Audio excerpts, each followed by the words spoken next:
الحمد لله الحمد لله نحمده ونستعينه ونستغفره ونؤمن به ونتوكل عليه ونعوذ بالله من شرور أنفسنا ومن سيئات أعمالنا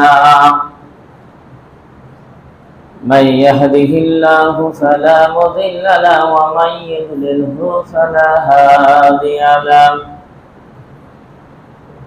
ونشهد أن لا إله إلا الله وحده لا شريك له الذي أرسله بالحق بشيرا ونذيرا وداعيا إلى الله بإذنه وسراجا منيرا أما بعد أعوذ بالله من الشيطان الرجيم بسم الله الرحمن الرحيم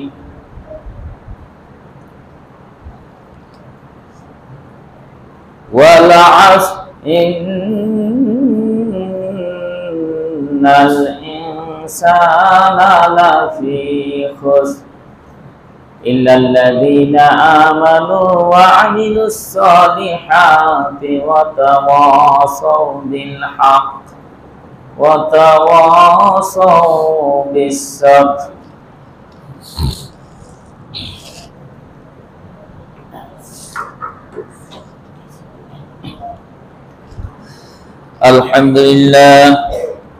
الحمد لله نحمده ونستعينه ونستغفره ونؤمن به ونتوكل عليه ونعوذ بالله من شرور أنفسنا ومن سيئات أعمالنا من يهده الله فلا مضل له ومن يضلله فلا هادي له ونشهد أن لا إله إلا الله وحده لا شريك له الذي أرسله بالحق بشيرا ونذيرا وداعيا إلى الله بإذنه وسراجا منيرا أما بعد أعوذ بالله من الشيطان الرجيم بسم الله الرحمن الرحيم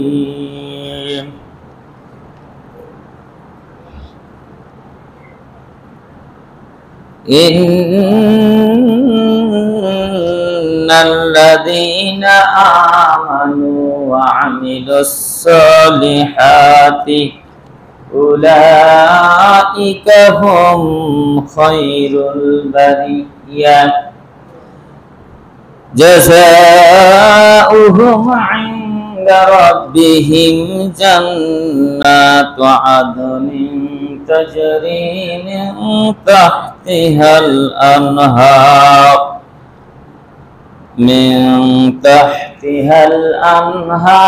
خالدين فيها أبدا رضي الله عنهم ورضوا عنه ذلك لمن خشي ربه. وعن عباس بن عبد المطلب رضي الله تعالى عنه قال قال رسول الله صلى الله عليه وسلم ذاك طعم الإيمان من رضي بالله ربا وبالإسلام دينا وبمحمد رسولا রাহুল মুসলিম ও বুখারী। ওয়া আন আবি উমামা রাদিয়াল্লাহু তাআলা আনহু قال قال رسول الله صلى الله عليه وسلم من أحب لله وأبغض لله وأعطى لله ومنع لله فقد استكمل الإيمان رواه البخاري।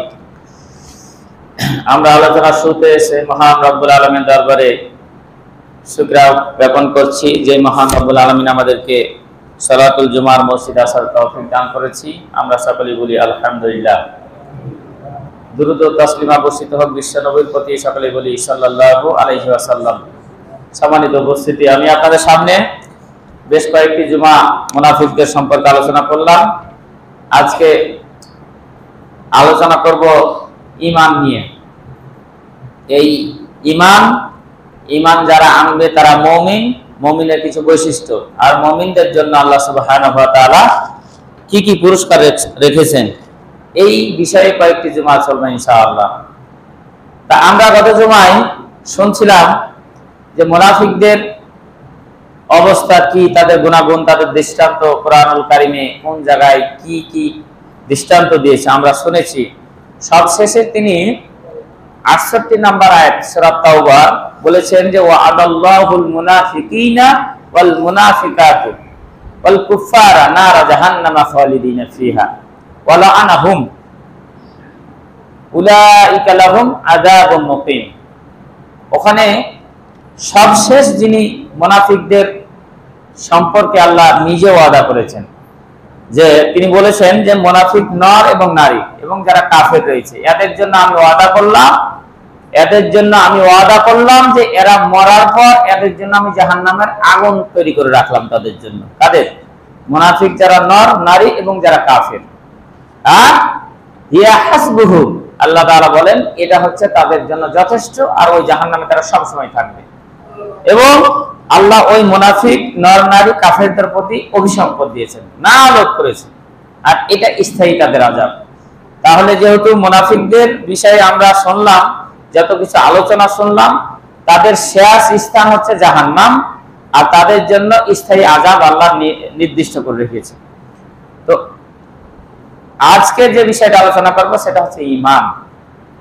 সম্মানিত উপস্থিতি, ঈমান শব্দটি হচ্ছে আরবি ঈমানুন, ভাবে ইফালের মাসদার ইকরানুনের ওজনে। এটার অর্থ হচ্ছে বিশ্বাস স্থাপন করা। এর মূল ধাতু হামজা মিম নুন, আল আমনু মানে বিশ্বাস স্থাপন করা। আপনার আল্লাহ সুবহানাহু ওয়া তাআলা মানুষদেরকে যে সৃষ্টি করছেন, পৃথিবী সৃষ্টি করেছেন, সবকিছু সৃষ্টি করেছেন, এইগুলো যে থাকবে না, একদিন শেষ হয়ে যাবে, কিছু সময়ের জন্য আল্লাহ এগুলো ঠিক রেখেছেন। এই যে যারা ঈমানদার হবে, এগুলোর প্রতি তারা আনুগত্য প্রকাশ করবে, এগুলোকে স্বীকৃতি দিবে, এগুলো তারা নির্ভর করবে, অবনত হবে যে আসলেই ঠিক আমাদেরকে আল্লাহ সৃষ্টি করছেন, আমরা এখানে কিছুদিন রয়েছি, মারা যাব, কবর আছে, জান্নাত জাহান্নাম আছে, হাসরের ময়দান আছে, এগুলো সবই ঠিক। নবী রাসূল পাঠিয়েছেন, সৃষ্টিকর্তা আছে, এগুলো সবই ঠিক। তাহলে ঈমানের আবিধানিক অর্থ যেটা বললাম, মেনে নেওয়া, আনুগত্য প্রকাশ করা। আল্লাহ যেগুলো সৃষ্টি করছেন, আল্লাহ যেগুলো মানতে বলেছেন, এক বাক্যে যারা ঈমান আনবে এদের এক বাক্যে তারা মেনে নেবে। আর এই জন্য ঈমানদার থেকে আমাদের নাম হচ্ছে মুমিন। মুমিন মানে হচ্ছে বিশ্বাস স্থাপনকারী, স্বীকৃতি দানকারী, আনুগত্যকারী, বশ্যতা স্বীকারকারী। অনেকগুলো অর্থ রয়েছে। সবচেয়ে কমন অর্থ ঈমান শব্দের অর্থ বিশ্বাস, আর মুমিন শব্দের অর্থ বিশ্বাস স্থাপনকারী, যে বিশ্বাস করে সেই মুমিন। ঈমানের কয়েকটি স্তম্ভ রয়েছে। একে যদি আমি পারিভাষিক সংজ্ঞা হিসেবে বলি যে ঈমান কাহাকে বলা হয়, তাহলে ঈমান ওহাকে বলা হয় যে আল্লাহ রাব্বুল আলামিন যে সমস্ত বিষয়গুলো তিনি সৃষ্টি করছেন এবং সেগুলোর প্রতি ঈমান আনতে বলেছেন, বিশ্বাস স্থাপন আনতে করে বলেছেন, এগুলোর প্রতি বিশ্বাস স্থাপন যিনি করবেন তিনি হচ্ছেন মুমিন। তাহলে আমরা আল্লাহকে বিশ্বাস করি, বিভিন্ন নবী রাসূল পাঠিয়েছেন আল্লাহ তাআলা, এগুলোর প্রতি বিশ্বাস স্থাপন করি। আল্লাহ ফেরেশতা পাঠিয়েছেন, এগুলো বিশ্বাস স্থাপন করি। এই আসমান জমিন সৃষ্টি করেছেন, জান্নাত জাহান্নাম, হাসর নাসর, কবর, আখিরাত, এগুলো যে রয়েছে এগুলো আমরা বিশ্বাস করি। তো যিনি বিশ্বাস করেন তিনি হচ্ছে মুমিন। তো ঈমানের স্তম্ভ 7টি, কোন কোন জায়গায় 6টি বলা হয়েছে। 1 নাম্বার আমানতু বিল্লাহ, আল্লাহর প্রতি বিশ্বাস স্থাপন করা, ওয়া মালাইকাতিহি, এবং যত ফেরেশতা পাঠিয়েছেন এই ফেরেশতার প্রতি বিশ্বাস স্থাপন করা। 2 3 হচ্ছে ওয়া কুতুবিহি, তিনি যে কিতাব আসমানি কিতাব নাজিল করেছেন, কোরআন, তাওরাত, ইনজিল, জবর সহ আর অসংখ্য সহিফা এই পৃথিবীতে পাঠিয়েছেন, এগুলোর প্রতি বিশ্বাস স্থাপন করা। 4 গেল। 5 হচ্ছে ওয়াল কদরি খায়রিহি ওয়া শাররিহি মিনাল্লাহি তাআলা, তাকদীরের প্রতি বিশ্বাস স্থাপন করা। 6 হচ্ছে ওয়াল ইয়াউমিল আখিরাহ, আখিরাতের দিবসে বিশ্বাস স্থাপন করা। আর 7 নাম্বার হচ্ছে ওয়াল বাসি বাদাল মাউত, মৃত্যুর পরে যে আবার আমাদেরকে উঠানো হবে এর প্রতি বিশ্বাস স্থাপন করা। তাহলে এই 7টি জিনিস, ধরেন এই যে মৃত্যুর পরে উঠানো হবে, এটা আখিরাতের মধ্যেই পড়ে। এই জন্য অনেক জায়গায় ওয়াল ইয়াউমিল আখিরাহ বলি শেষ করে দিয়েছে। আখিরাত মানে তো মরার পর উঠা লাগবে, কবর থেকেই তো আখিরাত শুরু হয়ে গেল, তাই না? মরে গেলাম মানে দুনিয়ার জীবন শেষ, আর কবর থেকে আখিরাতের জিন্দেগি। ফার্স্ট স্টেপ হচ্ছে কবর, আখিরাতের ফার্স্ট স্টেপ যেটা জায়গা সেটা হচ্ছে কবর। এদিক থেকে ওই বাসি, মৃত্যুর পরে পুনরুত্থান, এটাকে ও আল ইয়াউমিল আখিরার মধ্যে ঢুকিয়ে দেওয়া হয়েছে। যে তাহলে ঈমানের স্তম্ভ কয়টি? 7টি অথবা 6টি। এই 6টির পথে যিনি বিশ্বাস স্থাপন করবেন ইনি হচ্ছেন মুমিন, ইনি হচ্ছে মুমিন। আজকে ঈমান সম্পর্কে আলোচনা করি। মুমিনের বৈশিষ্ট্য অনেকগুলো আছে, যেমন কাফেরের মুনাফিকের বৈশিষ্ট্য আলোচনা করলাম, মুমিনেরও বৈশিষ্ট্য অনেকগুলো রয়েছে।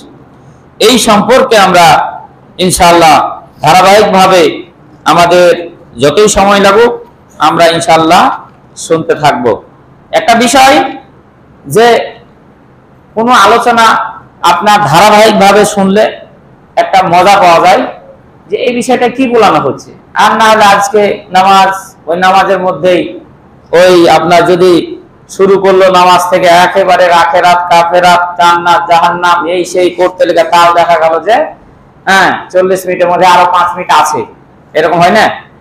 অনেক আলোচনা করা যায়, অনেকেই আলোচনা করে, আলোচনা করতে করতে যত পয়েন্ট আছে সব শেষ করার পরও আরো 5 মিনিট শেষ করতে আরো কিছু সময় দরকার, বিষয় আরো পাওয়া যায় না, এতে শিক্ষণীয় কিছু থাকে না। এই খুতবার মেন উদ্দেশ্যই হচ্ছে জাতিকে, যে যেখান থেকে বক্তব্য দিবে ওই সমাজকে, ওই মসজিদের আন্ডারে যত মুসল্লি রয়েছে তাদেরকে কিছু মেসেজ দেওয়া।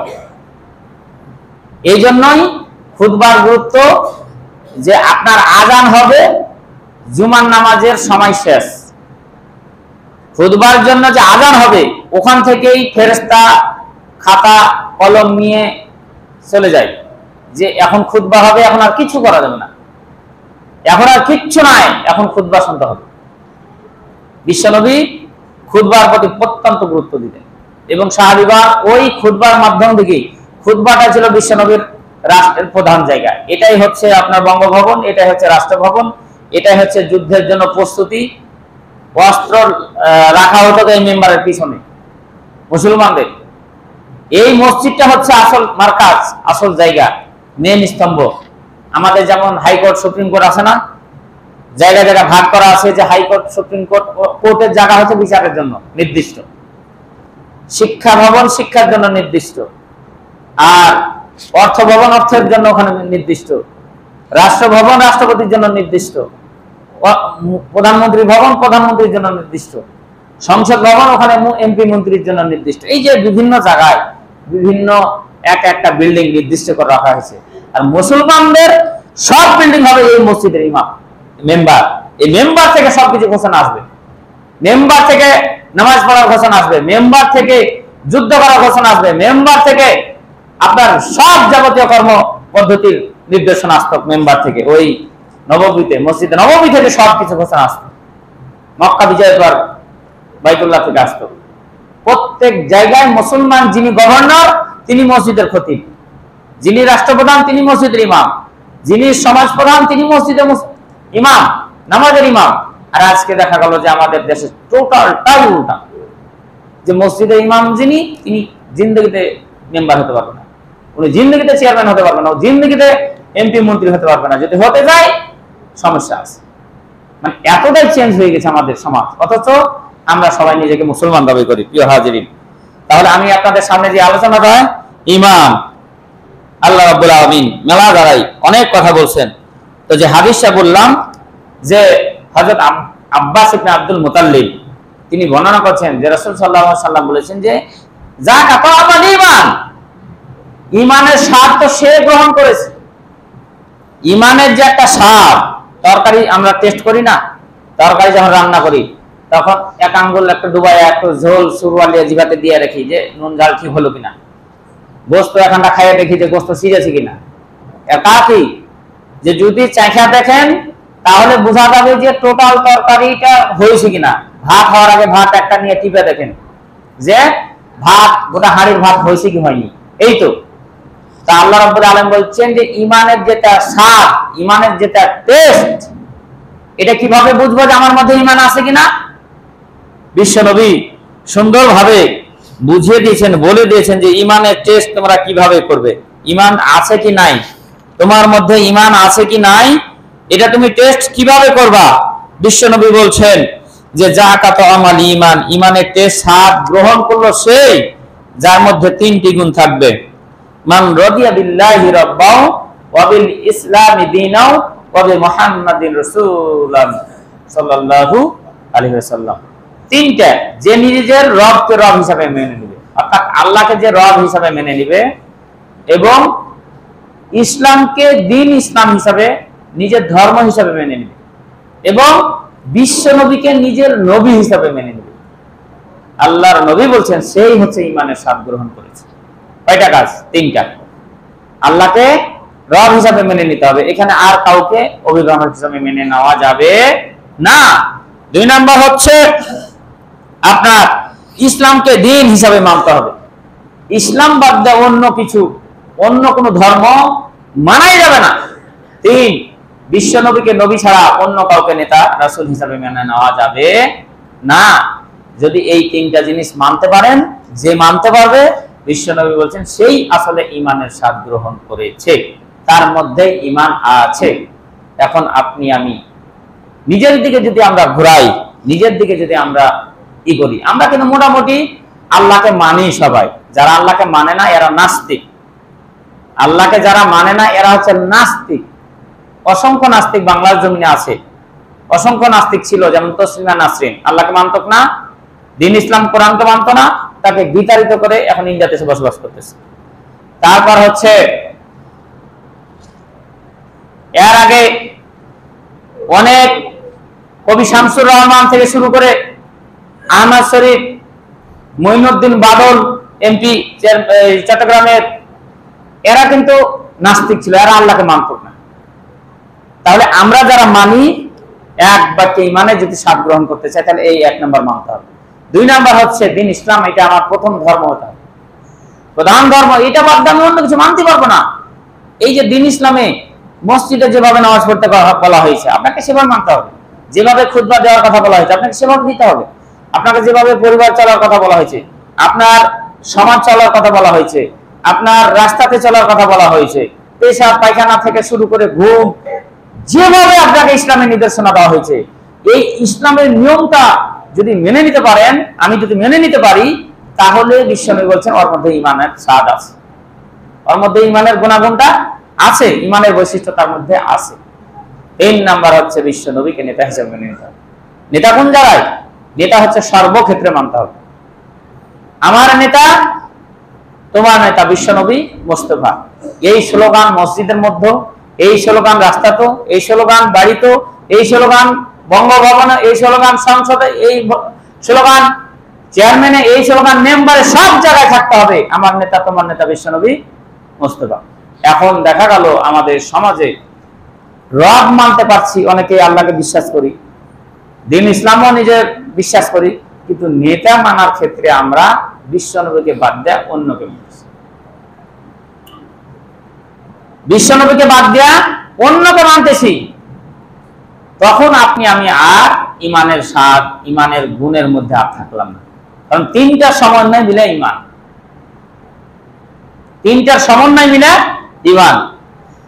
বিশ্বনবী বলেন, হযরত আয়েশা রাদিয়াল্লাহু তাআলা আনহা হতে বর্ণিত, তিনি বলেন, আল ঈমানু বিল্লাহ ওয়াল ইকরার বিল লিসান ওয়া তাসদীক বিল জিনান ওয়া আমাল বিল আরকান। তিনটি বিষয়ের সমন্বয় মিলে ঈমান বলা হয়েছে।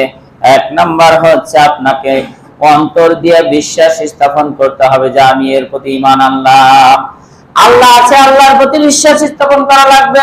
সর্বপ্রথমে অন্তরে বিশ্বাস স্থাপন করা লাগবে।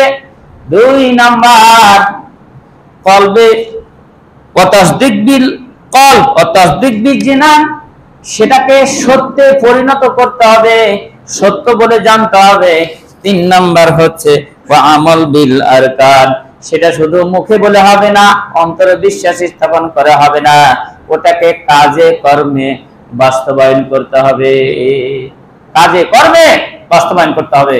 আপনি যদি বিশ্বাস স্থাপন করেন যে হ্যাঁ আমার নেতা বিশ্বনবী, এটা অন্তরে মেনে নিলাম, এটা আমি ইকরার বিল লিসান মুখের স্বীকৃতি দিলাম, কিন্তু আমল বিল আরকান আমি কাজে পরিণত করলাম না, কাজে পরিণত করলাম না। মুখে বিশ্বাস, মুখে উচ্চারণ করলেন, আপনি মুখে উচ্চারণ করলেন যে হ্যাঁ আমার নেতা হচ্ছে কি বিশ্বনবী, অন্তর বিশ্বাস করলেন যে হ্যাঁ আমার নেতা হচ্ছে কি বিশ্বনবী, কিন্তু আমলে গিয়া আপনি বিশ্বনবীকে বাদ দিয়ে যারা বিশ্বনবীর বিরোধী নেতা ওদের পিছিয়ে ছোটাছুটি করলেন, আমার নেতা অমুক নেতা, বল্টু ভাই টল্টু ভাই, এই বিভিন্ন যে অন্যান্য নেতা মেটা আছে তার পিছিয়ে আপনি ছোটাছুটি করতে লাগলেন, তার পিছিয়ে আপনি দৌড়াদৌড়ি করতে লাগলেন, তাহলে আমল বিল আরকানে এসে আটকে গেলেন, মানে কাজে পরিণত করার ক্ষেত্রে আপনি কি করলেন, আটকে গেলেন।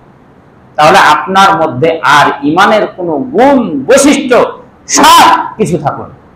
মানে তিনটা রাখতে হবে, অন্তর্বিশ্বাস, মুখে স্বীকৃতি, একটা লেসান মানে জবানদার স্বীকৃতি এবং কাজে পরিণতি। এই তিনটা বিষয় যদি করতে পারেন তাকে পরিপূর্ণ ইমানদার বলা, তাকে পরিপূর্ণ ইমানের সমন্বয় বলা হয়েছে।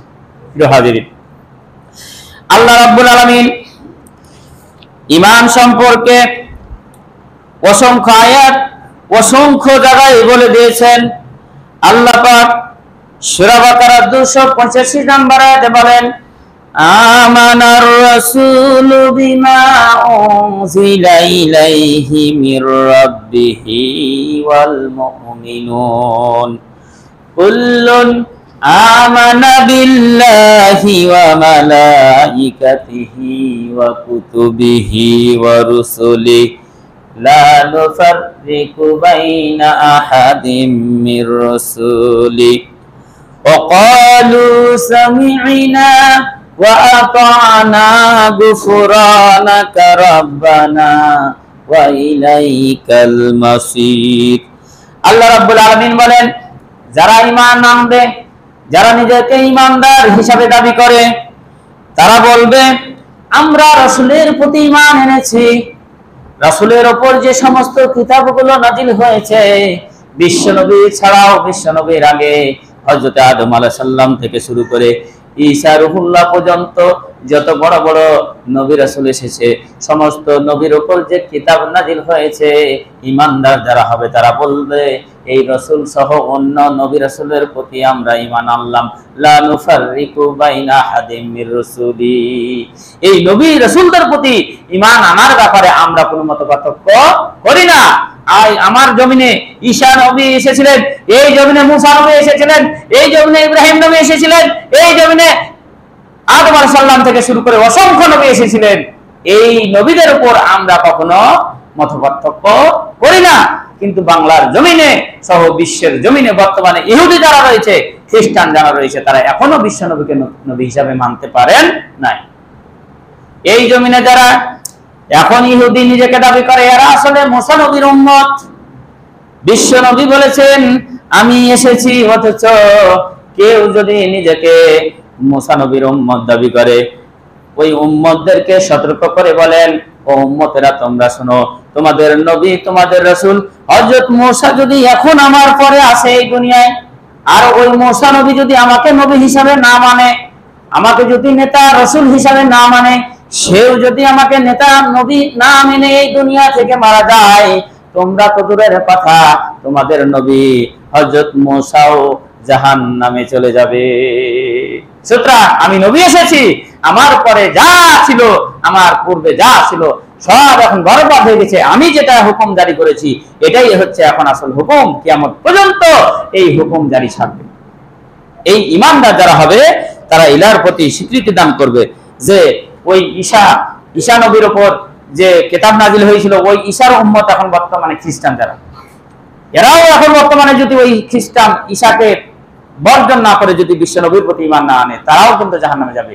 তাদের নেতা, তাদের নবী ঈসা আলাইহিস সালাম আল্লাহর কাছে আরজ করেছিল, আমি নবী হিসাবে যদি না এসে বিশ্ব নবীর উম্মত হিসাবে যদি আসতে পারতাম আমি নিজেকে ধন্য মনে করতাম। দেখেন আল্লাহ একজন নবী কি উম্মত হওয়ার জন্য আকাঙ্ক্ষা করতেছে, যে নবীর উম্মত আমরা, এই নবীর কথা শুনে এনাকে আসমানে উঠে নিয়েছেন। বর্তমানে তিনি আসমানে জীবিত আছেন, কিয়ামতের আগে তিনি আসবেন, 40 দিন এই দুনিয়াতে থাকবেন।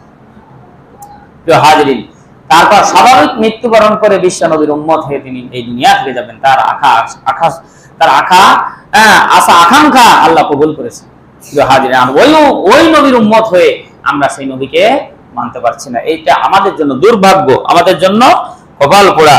আল্লাহ রাব্বুল আলামিন এই জন্য বলছে যারা ঈমান মুমিন হবে এরা বলবে যে আল্লাহর প্রতি ঈমান আনলাম, ফেরেশতার প্রতি ঈমান আনলাম, কিতাবের প্রতি ঈমান আনলাম, আর রাসূলের প্রতি ঈমান আনলাম, এর মধ্যে কোনো আমরা মত পার্থক্য করি না। ঈমানদারদের এক নাম্বার পরিচয় যখন কোন ঈমানদারকে বলা হবে তোমরা আল্লাহর প্রতি বিশ্বাস স্থাপন করো, দ্বীন ইসলামের প্রতি ফিরে আসো, সঙ্গে সঙ্গে তারা বলবে আতানা ওয়া সামি'না ওয়া আতানা। ঈমানদার সঙ্গে সঙ্গে বলবে আমি শুনলাম এবং এগুলোর প্রতি বিশ্বাস স্থাপন করে নিলাম। এটা ঈমানদারদের গুণ। ঈমানদার অনেক ভুল কাজ করতে পারে, কিন্তু ঈমানের বৈশিষ্ট্য হচ্ছে এই, কেউ যখন তাকে বলবে ভাই তুমি ভুল পথে আছো, তুমি যে পথে চলছো সেটা সঠিক না, সঙ্গে সঙ্গে সে বলবে ক্বালু সামি'না ওয়া আতানা, শুনলাম মেনে নিলাম, গুফরানাকা রব্বানা ওয়া ইলাইকাল মাসির, আল্লাহ আমাকে ক্ষমা করুন,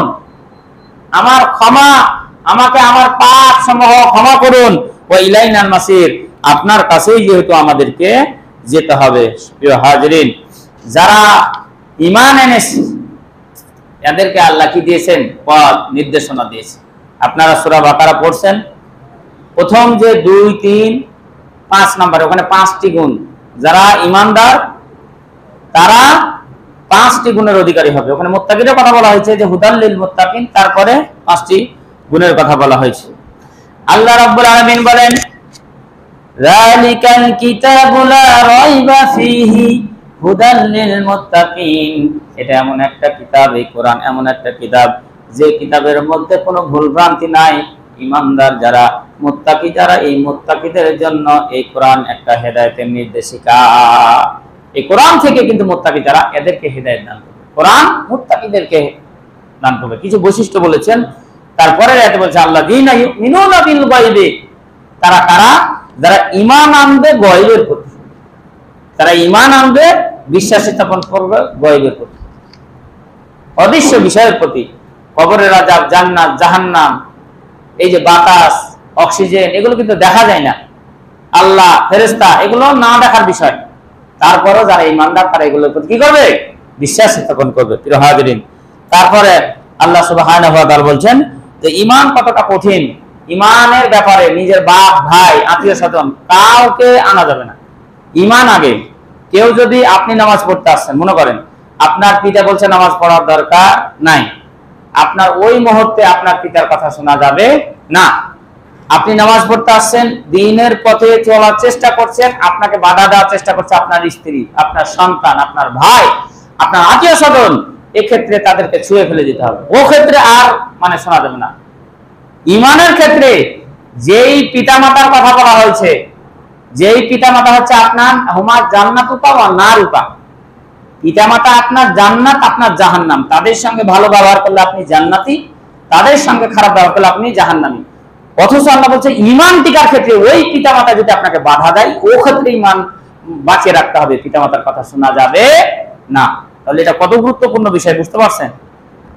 আল্লাহ রাব্বুল আলামিন এই কথাই সূরা তাওবার 23 নম্বর আয়াতে বলেন, ইয়া আইয়ুহাল্লাযীনা আমানু লা তাত্তাখিযু আবাআকুম ওয়া ইখওয়ানাকুম আউলিয়া ইন ইস্তাহাব্বুল কুফরা আলাল ঈমান ওয়া মান ইয়াতাওয়াল্লাহুম মিনকুম ফাউলাইকা হুমুয যালিমুন। আল্লাহ রাব্বুল আলামিন ঈমানদারদেরকে ডাক দিয়ে বলেন, ও আমার ঈমানদার বান্দারা, তোমরা শোনো, ঈমানকে টিকে রাখার ক্ষেত্রে তোমার পিতা, তোমার বাবা জান যদি সামনে আসে, তোমার ভাই ব্রাদার যদি সামনে আসে, তারা যদি তোমাকে ঈমান থেকে বিরত রাখার চেষ্টা করে, আল্লাহ রাব্বুল আলামিন বলছেন এদেরকে ওলি হিসাবে, এদেরকে অভিভাবক হিসাবে গ্রহণ করা যাবে না। ইনিস্তাহাব্বুল কুফরা আলাল ঈমান, তারা যদি ঈমানের পরিবর্তে কুফরকে ভালোবাসে, আপনার পিতা, আপনার জন্মদাতা বাবা এবং আপনার নিজের কোখের ভাই, আল্লাহ রাব্বুল আলামিন বলছে তাদের কথা শোনা যাবে না। লা তাত্তাখিযু, তখন তাদেরকে গ্রহণ করা যাবে না অভিভাবক হিসাবে, কারণ তারা ঈমানের বিপক্ষে, তারা হচ্ছে ঈমানের বিপক্ষে। হাজিরিন, আল্লাহ বলছেন এই ঈমান বান্দা কেউ যদি বাবার কথা শুনে, ভাইয়ের কথা শুনে, মাতার কথা শুনে, আত্মীয় স্বজনের কথা শুনে, তাহলে আল্লাহ সুবহানাহু ওয়া তাআলা বলেন এরা হচ্ছে জালিম, এরা হচ্ছে জুলুমকারী। তাহলে আপনাকে আমাকে অবশ্যই ঈমানের উপরই থাকতে হবে। আজকে যে বিষয়ে প্রথম যে আয়াতটি তেলাওয়াত করেছি, যারা ঈমান আনবে দুনিয়ার মধ্যে, ঈমান আনার পাশাপাশি যারা সৎ কাজ করবে, পৃথিবীর মধ্যে এরাই হচ্ছে শ্রেষ্ঠ জাতি। দলটা হচ্ছে দুটা, হিজবুল্লাহ আর হিজবুল শয়তান। এই পৃথিবীতে দল আল্লাহর কাছে দুইটা, একটা হচ্ছে আল্লাহর দল, একটা হচ্ছে শয়তানের দল। যদিও অসংখ্য দল আমাদের মাঝে চালু রয়েছে, কিন্তু আল্লাহর কাছে কয়টা দল? শয়তানের দল, আল্লাহর দল। আল্লাহ বলছেন যারা ঈমান আনবে, ঈমান আনার পাশাপাশি সব কাজ করবে, এরা হচ্ছে শ্রেষ্ঠ জাতি, এরাই হচ্ছে শ্রেষ্ঠ দল পৃথিবীর মধ্যে। আল্লাহ রাব্বুল আলামিন এই কথা সূরা বাইয়িনায় বলেন, ইন্নাল্লাযীনা আমানু ওয়া আমিলুস সলিহাতি উলাইকা হুম খায়রুল বারিয়া। নিশ্চয় যারা ঈমান এনেছে, আমলে সৎ করেছে, সৎ কর্ম করেছে, এরাই হচ্ছে পৃথিবীর শ্রেষ্ঠ জাতি, এরাই হচ্ছে পৃথিবীর মধ্যে সবচাইতে ভালো দল। এদেরকে যারা অনুসরণ করবে তারা হবে এদের সঙ্গে সঙ্গে জান্নাত। আল্লাহ এবং আমলে সলে, আমলে সলে বলতে যত ভালো ভালো কাজ রয়েছে, এই যে নামাজ পড়তে এসেছেন, জীবন নামাজ, এটা খারাপ কাজ না ভালো কাজ? ভালো কাজ। এই যে বসে খুতবা শুনতেছেন, এটা ভালো কাজ। আপনি সত্য কথা বলতেছেন, আপনি সিয়াম পালন করতেছেন, আপনি আমানতের খেয়ানত করতেছেন না, যত ভালো কাজ রয়েছে পৃথিবীতে, এগুলো সবই হচ্ছে আমলে সলে। আল্লাহ তাআলা বলছে ঈমানের পাশাপাশি এই ভালো কাজগুলো যদি কেউ করে, এরাই হচ্ছে পৃথিবীর শ্রেষ্ঠ জাতি, এরাই হচ্ছে পৃথিবীর শ্রেষ্ঠ দল, আর এরাই হচ্ছে তাদের জন্য কি রয়েছে শুনেন। আল্লাহ রাব্বুল আলামিন বলেন, জাযাউহুম ইনদা রাব্বিহিম জান্নাতু আদনিন তাজরি মিন তাহতিহাল আনহার খালিদিনা ফিহা আবাদা। আল্লাহ তাআলা বলেন এই শ্রেষ্ঠ জাতির জন্য আমি জান্নাত তৈরি করে রেখেছি, এদের জন্য এমন জান্নাত তৈরি করে রেখেছি যে জান্নাতের তলদেশ দিয়ে নহর সমূহ প্রবাহিত, স্বচ্ছ পানির নহর, স্বচ্ছ মধুর নহর, স্বচ্ছ দুধের নহর, এবং ওই শরাব, যেই শরাব পান করলে মস্তিষ্ক বিকৃতি হয়। চারটা নহর আল্লাহ রাব্বুল আলামিন জান্নাতের নিচ দিয়ে প্রবাহিত করবেন। চারটা নহর, চারটা নদী, একটা হচ্ছে মধুর নদী, একটা হচ্ছে দুধের নদী, একটা হচ্ছে স্বচ্ছ পানির নদী, আর আরেকটা হচ্ছে শরাবের নদী। তাহলে এটা কারাই পাবে? যারা আল্লাহ এবং আমলে সৎ, যারা ঈমান আনবে এবং আমলে সৎ কাজ করবে। সম্মানিত উপস্থিতি, তাহলে বোঝা যাচ্ছে যে এরা হচ্ছে জান্নাতি, এদের জন্য আল্লাহ জান্নাত তৈরি করে রেখেছে, খালিদিনা ফিহা আবাদা। আর ওই জান্নাতে তারা সব সময় থাকবে। ওই জান্নাতে একবার যদি কেউ চলে যায় আর কেউ বের হয়ে আসবে না। এই কথা আল্লাহ পাক সূরা কাহাফের 110 নম্বর আয়াতে বলেন, ইন্নাল্লাযীনা আমানু ওয়া আমিলুস সলিহাতি কানাত লাহুম জান্নাতুল ফিরদাউসি নুজুলা। আল্লাহ তাআলা বলেন যারা ঈমান আনবে, আমলে সালেহ কাজ করবে, সৎ নেক কাজ করবে, এদের জন্যই রয়েছে জান্নাতুল ফিরদাউস। তাহলে জান্নাতের মধ্যে সবচাইতে বড় জান্নাত, উঁচু জান্নাত, সবচাইতে শ্রেষ্ঠ জান্নাত হচ্ছে জান্নাতুল ফিরদাউস। তাহলে ঈমান আনার পাশাপাশি যদি সৎ কাজ করেন, আপনি জান্নাতুল ফেরদাউসে যাবেন, খালিদিনা ফিহা, আর ওই জান্নাতে সব সময় থাকবে, লা ইয়াবগুনা আনহা হিওয়ালা, ওই জান্নাত থেকে কখনো বের হতে চাইবে না। যে আমি জান্নাত পেয়েছি আর জান্নাত থেকে বের হতে চাই, কখনো চাইবো না। প্রিয় হাজিরিন, তাহলে বোঝা যাচ্ছে যে আপনাকে আমাকে জান্নাত যেতে গেলে সর্বপ্রথম ঈমান আনতে হবে, ঈমানের পাশাপাশি আপনাকে সৎ কাজ করতে হবে। যদি করেন, আল্লাহ তাআলা বলেন রাদিয়াল্লাহু আনহুম ওয়া রাদু আনহু যালিকা লিমান খাশিয়া রাব্বাহু। আল্লাহ তাআলা বলেন যে তার বান্দাকে ভয় করে, এই যে ঈমান আনে, এমনি বান্দাকে, আল্লাহকে ভয় না করলে তো ঈমান আনা সম্ভব নয়, আমলে সালেহ কাজ করা সম্ভব নয়। আল্লাহ তাআলা বলেন এই বান্দার প্রতি আল্লাহ খুশি, বান্দাও আল্লাহর প্রতি খুশি। আর এই খুশি হয়ে তাদেরকে কোথায় দিবে? জান্নাতে দিবে। এদেরকে সতর্ক করে বলছেন, ঈমানদারকে সতর্ক করে বলছে, দুটা জিনিস কিন্তু এই ঈমান আনার ব্যাপারে বাধা দেয়, দুইটা জিনিস কিন্তু আল্লাহর ইবাদত করা থেকে বাধা দেয়। আল্লাহ তাআলা বলেন ইয়া আইয়ুহাল্লাযীনা আমানু লা তুলহিকুম আমওয়ালুকুম ওয়ালা আওলাদুকুম আন যিকরিল্লাহ ওয়া মান ইয়াফআল যালিকা ফাউলাইকা হুমুল খাসিরুন। হে ঈমানদারগণেরা, তোমাদেরকে যেন তোমাদের সম্পদ এবং তোমাদের সন্তান সন্ততি, তোমাদের ছেলে মেয়ে, তোমাদের যে সম্পদ দিয়েছি, এই দুইটা জিনিস যেন আল্লাহর ইবাদত বান্দেগি করা থেকে তোমাদেরকে না ফিরিয়ে রাখে, তোমাদেরকে যেন না অমনোযোগী করে রাখে। যদি এই সন্তান এবং সম্পদ, এই দুইটা জিনিস যদি আল্লাহর ইবাদত থেকে ফিরিয়ে রাখে, তাহলে আল্লাহ তাআলা বলছেন তোমরা হচ্ছে ক্ষতিগ্রস্ত। দেখুন, আজকে সন্তান, সন্ততি এবং সম্পদ, এই দুইটা জিনিসে মানুষকে আল্লাহর ইবাদত বান্দেগি করা থেকে ফিরে রাখছে। এই দুইটা জিনিস, সম্পদ ইনকামের করার জন্য সুদূর আমেরিকাতে যে পড়ে আছে বাঙালি, ইতালিতে যে পড়ে আছে, আরব কান্ট্রিতে যে পড়ে আছে, কোরিয়াতে যে পড়ে আছে, মালয়েশিয়াতে যে পড়ে আছে, খালি সম্পদ ইনকাম করার জন্য। কাদের জন্য? স্ত্রী, সন্তান, সন্ততি সুখে থাকবে এই জন্য, তাই না? টাকা পয়সা, বাড়ি গাড়ি কার জন্য করছেন? সন্তান সন্ততির জন্য। এই যে লাখ লাখ টাকা দিয়ে আপনি চাকরি নিয়ে দিচ্ছেন ছেলে মেয়েকে, কার জন্য? ওদের সুখের জন্যই তো, আপনার জন্য কি? তাহলে এই দুইটা জিনিসের জন্য মানুষ বাড়ি ঘর ছেড়ে কোন বিভিন্ন দেশে যে পড়ে থাকছে, কত কষ্ট করছে। ঢাকাতে পড়ে আছে, চট্টগ্রামে যারা রাজমিস্ত্রির কাজ করে, বিভিন্ন জায়গাতে বাংলাদেশের বিভিন্ন শহরে যে পড়ে থাকে, আর যারা বিদেশ গেছে বিভিন্ন দেশে যে পড়ে আছে, কারণটা কি? এই সন্তান সন্ততির মুখের দিকে তাকিয়ে, যে আমি যাই কিছু টাকা পয়সা ইনকাম করি, ছেলে মেয়েকে লেখাপড়া করতে হবে, চাকরি নিয়ে দিতে হবে, বাড়ি গাড়ি করতে হবে, এই ধান্দাতে কিন্তু যাই আমরা সবাই। আর আল্লাহ তাআলা বলছেন এই দুইটা জিনিস যদি তোকে বাধা দেয়, তাহলে তুই ক্ষতিগ্রস্ত। সময় যেহেতু পার হয়ে গেছে, সামনে জুমা আরো চলবে, কয়েক জুমা ধারাবাহিক বিষয়ে। তো আজকের যে বিষয়বস্তুর মূল যেটা শিক্ষা, যে যারা ঈমান আনবে এই 7টা জিনিসের প্রতি, যে 7টা জিনিস প্রথমে বললাম, তাহলে আপনি, আমি আল্লাহ তাআলার কাছে ঈমানদার হিসাবে নিজের নামটা লিস্টে যাবে, মুনাফিকের খাতায় থাকবে না, যদি ওই 7টি জিনিস। আবার ওই হাদিস অনুযায়ী যে পেলাম, আল্লাহ, দ্বীন ইসলাম এবং রাসূলকে যদি এই 3টাকে যথাযথ মানতে পারেন, তাহলে ঈমানের স্বাদ আপনি গ্রহণ করলেন। আবার কি করলো? ঈমানের ক্ষেত্রে বাপ এবং ভাই কাউকে গুরুত্ব দেওয়া যাবে না, আগে ঈমান। তারা যদি কুফরি পছন্দ করে, তাদেরকে বাদ দিয়ে আপনাকে ঈমানটাকে চয়েস করতে হবে। সম্মানিত উপস্থিতি, আমরা আল্লাহ রাব্বুল আলামিন যেন আমাদেরকে ঈমান নিয়ে চলার তৌফিক দান করেন, এই আশা ব্যক্ত রেখে আজকে সংক্ষিপ্ত বক্তব্য শেষ করলাম। আমা আলাইনা ইল্লাল বালাগ।